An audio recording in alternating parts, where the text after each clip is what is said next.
ফ্রিজে উটি সংরক্ষণ করে কিন্তু আমার অনেক বেশি উপকার হয়েছে। প্রত্যেকদিনের একটা বানাবানির ঝামেলা, তাছাড়া বানাতে গেলে কিন্তু গ্যাস অবশ্যই খরচ হবে। সেই জন্য কিন্তু আমি একবারে যে বানিয়ে রেখেছি সেটাতে কিন্তু আমি অনেক অনেক বেশি উপকারিত হয়েছি। কেননা আমার গ্যাসটাও বেঁচে যাচ্ছে আর আমার পরিশ্রমটা একটু কমে যাচ্ছে। হ্যালো ভিউয়ার্স, আসসালামু আলাইকুম। এই তো আমি সকালবেলা থেকে ব্লগটা শুরু করে দিয়েছি। আমি এখন ভাত বসিয়ে দেব। এখানে আমি 2 পট চাউল নিয়েছি। এখন চালটা সুন্দরভাবে ধুয়ে কিছুটা পানি দিয়ে দেব। আমি কিন্তু কখনো এভাবে ঠান্ডা পানি দিই, আবার যখন হাতে সময় থাকে তখন কিন্তু আমি একটু পানি গরম করে দেই। কিন্তু আজকে যেহেতু একটু লেট করে ঘুম থেকে উঠেছি সেজন্য আমার আর গরম পানি করার মতো কোনো সময় নেই। এখানে আমি ঠান্ডা পানিটাই দিয়ে দিলাম। এই তো আমি আজকে করে ভাতটা সুন্দরভাবে বসিয়ে দিলাম। দেওয়ার পর কিন্তু আমি এই যে ঢেঁড়স এগুলো সুন্দরভাবে কেটে নেব। আমি কিন্তু কয়েকদিন আগে এই ঢেঁড়সগুলো নিয়ে এসেছিলাম। এর আগে কিন্তু খাওয়া হয়ে গেছে। এই কিছুটাই বাকি ছিল। ভাবছি এই কিছুটা দিয়ে তো হবে না, অল্প কিছুটাই ছিল, দেখতেই পারছেন আপনারা। এতটুকু কিন্তু ভাজি করার পর কিন্তু আরো অল্প একটু হবে। সেজন্য ভাবছিলাম আমি এখানে কিছুটা আলু অ্যাড করব। আলুটা ঠিক এইরকম সাইজের সুন্দর করে কেটে নিয়েছে, দেখতেই পাচ্ছেন। এখন আমি সুন্দরভাবে ভাজিটা করব।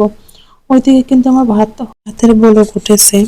এদিকে কিন্তু আমি রান্না বান্নার জন্য সমস্ত কিছু রেডি করে নিচ্ছি। এখন আমি ভাজিটা বসিয়ে দিয়ে অন্য চুলায় কিন্তু রুটি বানিয়ে নেব। আর সকালবেলা কিন্তু এত কিছু টাইম কখনোই থাকে না। সেই জন্য কিন্তু আমি একবারে যে রুটি বানিয়ে রাখি এটার জন্য আমি অনেক অনেক বেশি উপকার পেয়েছি।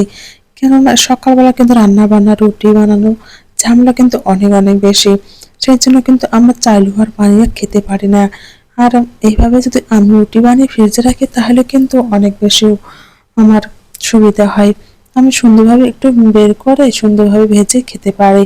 আর এতে কিন্তু আমার গ্যাসটা অনেকটা বেঁচে যায়। যেহেতু এখন গ্যাসের প্রচণ্ড পরিমাণে দাম, আমি যদি এভাবে একদিন 1 সপ্তাহের বানিয়ে রাখি তাহলে কিন্তু 1 সপ্তাহে আমার প্রত্যেকদিন কিন্তু রুটি বানাতে হচ্ছে না।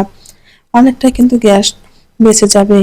আপনারা চাইলে সংসারে কিছু কিছু টেকনিক খাটিয়ে এভাবে খরচটা বাঁচিয়ে নিতে পারেন।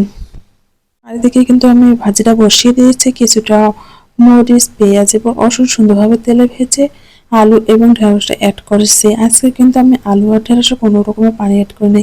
ভাজিটা কিন্তু আমি চুলার উপরে বসিয়ে দিয়ে এখন আমি পানি নিয়ে নিচ্ছি। কেননা খাওয়ার পানিটা আমি সবসময় কিন্তু 2টা বোতলে এক্সট্রা রেখে দেই। অনেক সময় দেখা যায় পানি শেষ হয়ে গেছে ফিল্টারের, তখন কিন্তু খেতে চাইলেও আমরা খেতে পারি না। সেজন্য আমি কিন্তু এই 2টা বোতলে সবসময় পানি রেখে দিই। যখন যা আমার প্রয়োজন তখনই কিন্তু আমি খেতে পারি কিংবা ফিল্টারে দিতে পারি। এই তো আমার সমস্ত কাজ শেষ। এখন শুধু উটিটা বানিয়ে নিলে সমস্ত কাজ ডান।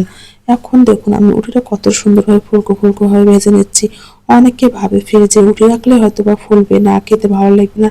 আপনারা দেখতে পাচ্ছেন যে কতটা সুন্দর ফুলকো ফুলকো উটি এবং একটা পরোটা আমি সুন্দরভাবে ভেজে নিয়েছি।